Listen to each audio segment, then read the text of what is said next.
Je n'avais pas imaginé qu'une valise posée près d'une porte puisse modifier la géographie d'une maison. Ce soir-là, Thomas m'a dit « Adrien reste quelques semaines, le temps de finir le projet. Tu verras, il est discret. » J'ai souri.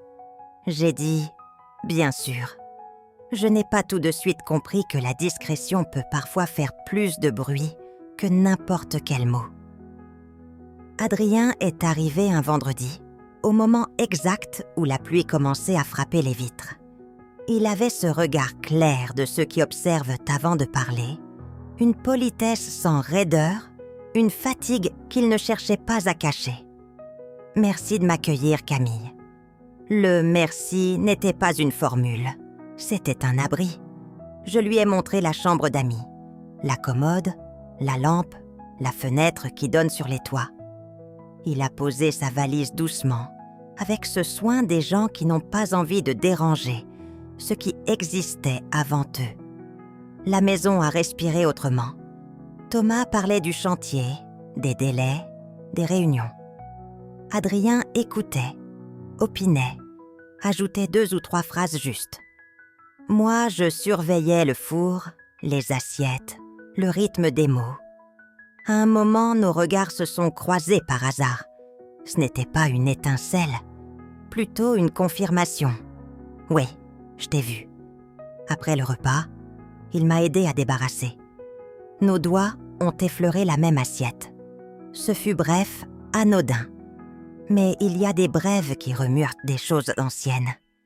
Les jours suivants se sont installés avec une facilité presque suspecte. Le matin, je trouvais la cafetière déjà prête. Un petit mot sur un post-it. « Merci pour hier soir.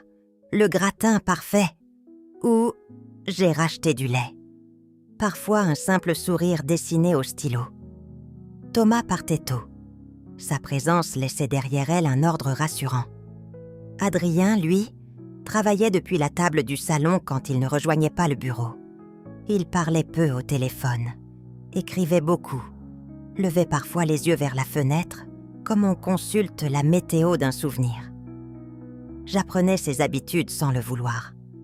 La manière dont il plie un torchon en 4, dont il repose un verre sans bruit, dont il dit « quand il réfléchit. Il apprenait les miennes, j'en suis sûre. Il ne m'a jamais posé de questions. Et c'est cela qui m'a troublée. Un rituel s'est glissé entre nous. À l'heure où la lumière hésite, nous nous retrouvions dans la cuisine. Je tenais la tasse à 2 mains pour me réchauffer. Il me laissait le premier silence, puis demandait « Vous dormez bien ici, quand il pleut ?» Je répondais « Mieux qu'en été. La pluie bercera toujours mieux que les cigales. » Il souriait. Il gardait ce vu, vous, respectueux, comme une frontière posée délicatement. Et pourtant, certaines phrases franchissaient la ligne sans avoir l'air d'y toucher. Un soir, l'ampoule du couloir a rendu l'âme. J'ai apporté une bougie. La flamme vacillait et dessinait sur les murs des ombres, qui n'appartenaient à personne. « On dirait une maison d'autrefois », a soufflé Adrien. « Parfois, j'aimerais que tout soit d'autrefois », ai-je répondu sans réfléchir. Il m'a regardé plus longtemps, pas avec insistance, avec cette attention douce qui sait que certaines réponses demandent un espace pour naître. Nous n'avons rien ajouté. Ce soir-là, j'ai compris qu'on peut avancer vers quelqu'un en ne bougeant presque pas.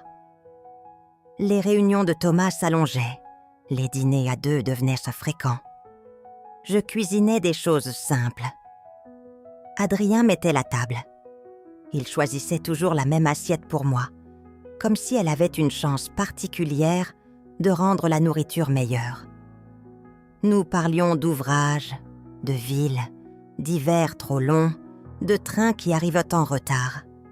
Rien qui, pris séparément, paraisse dangereux. Et pourtant, à la fin de chaque conversation, j'avais l'impression d'avoir confié quelque chose que je ne m'étais jamais avoué. Il y avait dans sa manière d'écouter un respect qui réchauffe. Et dans ma manière de répondre, une gratitude qui inquiète. La pluie avait cessé. L'air sentait encore l'orage. Nous avons regardé un film en silence. À un moment, j'ai bougé et la couverture est tombée sur mes genoux. Il a tendu la main pour me la remettre. Ses doigts se sont suspendus. Les miens aussi. Nos visages se sont trouvés à cette distance où les mots deviennent trop lourds.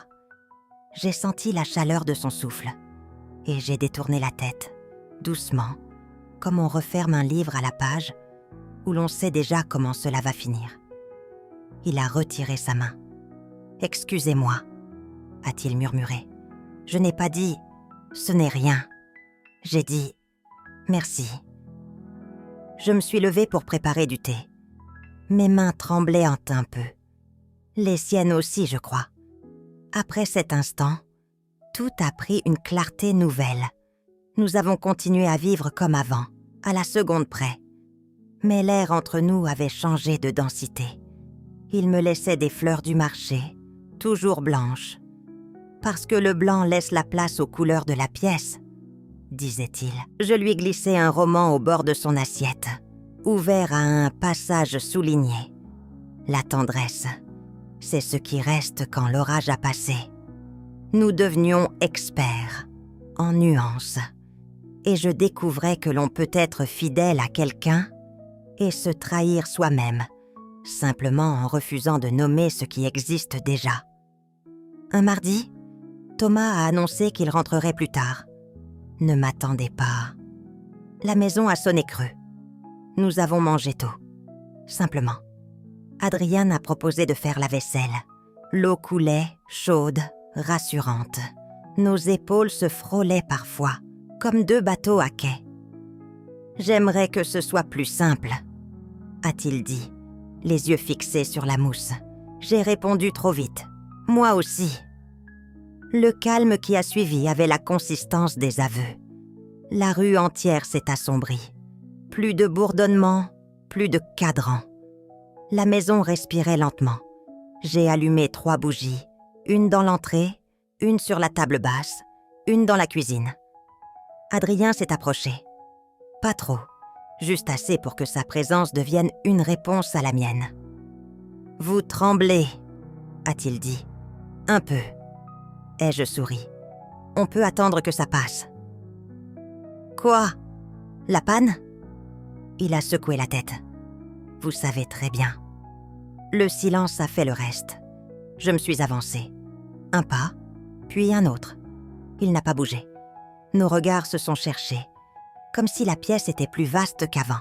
« Adrien ?»« Oui. Je ne veux blesser personne. »« Moi non plus. » « Alors pourquoi est-ce que j'ai l'impression de tomber quand tu me regardes ?» Il a fermé les yeux une seconde. « Parce que je te regarde vraiment. » Ce « te » a franchi la frontière. Nous l'avons laissé faire. Je me souviens d'un parfum de cire, de la lumière qui dessinait sur son visage des lignes plus douces, d'un battement au creux de ma gorge. Il a avancé sa main et s'est arrêté à mi-chemin, comme on propose une réponse avant de la formuler. J'ai posé les miennes sur sa paume, très lentement, pour que ce soit clair. Je ne trébuche pas, je choisis. Nos fronts se sont touchés. Nous avons respiré ensemble, longtemps. Puis nos lèvres se sont trouvées. Ce n'était pas un coup de tonnerre. C'était une évidence qui avait enfin trouvé le courage de se dire. Un baiser retenu, mêlé de crainte et d'abandon, de promesses muettes et d'émotions retenues. Mes mains ont glissé vers ses épaules. Les siennes ont encadré mon visage avec une douceur qui m'a presque fait pleurer. Dans ce salon ordinaire, au milieu des ombres, nous avons cessé de faire semblant. Le reste appartient au silence, à la lumière d'une bougie qui tremble, à cette nuit qui s'efface sans bruit. La lumière grise a entrouvert la maison. Le monde n'avait pas changé.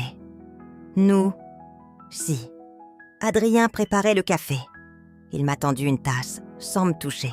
« Camille, je sais. » Nous avons décidé de ne pas décider tout de suite. par respect. Pour Thomas, pour nous aussi. Je ne me suis pas sentie coupable. Je me suis sentie responsable. La différence m'a semblé immense. Rien de spectaculaire ensuite. Des gestes simples, une prudence nouvelle, un soin redoublé. Quand Thomas rentrait, Adrien devenait l'ami, le collègue, la présence discrète. Quand la porte se refermait, nos regards se retrouvaient dans ce lieu secret où rien n'était vulgaire et tout était vrai. Nous ne nous sommes pas promis l'éternité, nous nous sommes promis la vérité. Chaque jour, même si elle devait faire mal, il y a des histoires qui hurlent. La nôtre a choisi de murmurer. Je ne sais pas de quoi demain sera fait.